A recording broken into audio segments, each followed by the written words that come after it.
আসসালামু আলাইকুম। আমাদের আজকের নতুন একটি ভিডিওতে আপনাদেরকে স্বাগতম জানাচ্ছি। শীত তো প্রায় শেষই হয়ে আসলো, কিন্তু পিঠা খাওয়ার ধুম যেন যাচ্ছেই না।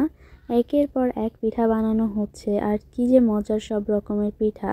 শীতে পিঠা খেতে কার না ভালো লাগে বলেন? সবাই তো খুব বেশি পিঠা পছন্দ করে। আর এটা ছিল দুধে ভেজানো নকশি পিঠা। এই পিঠাগুলো প্রথমে এভাবে বানিয়ে নিয়েছি। এগুলো অনেকেই পারেন, এগুলো সাজ দিয়ে বানাতে হয়। দেখুন ডিজাইনগুলো এক একটা এক এক রকমের, এক এক পাশে এক এক রকম ডিজাইন হয়েছে, কি সুন্দর। এগুলো ভালোভাবে হালকা আঁচে ভেজে নিয়ে তারপরে দুধে ভেজাতে হয় সারা রাতের জন্য, এবং তারপরেই এগুলো খেতে অনেক বেশি মজা লাগে। এই যে দেখুন, এখানে দুধটা রেডি করে নেওয়া হচ্ছে। এর মধ্যে এলাচ, দারচিনি, একটু গুঁড়া দুধও দেওয়া হয়েছিল। তারপরে দেওয়া হয়েছে সামান্য লবণ স্বাদটাকে ব্যালেন্স করার জন্য, আর দেওয়া হয়েছে চিনি। তো এইগুলো, এই যে দুধটাকে জাল করে নিয়ে পিঠাগুলো ভিজিয়ে নিতে হবে।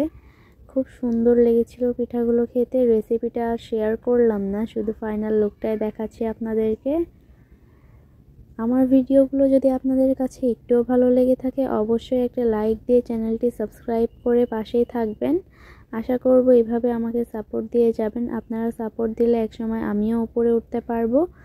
আসসালামু আলাইকুম।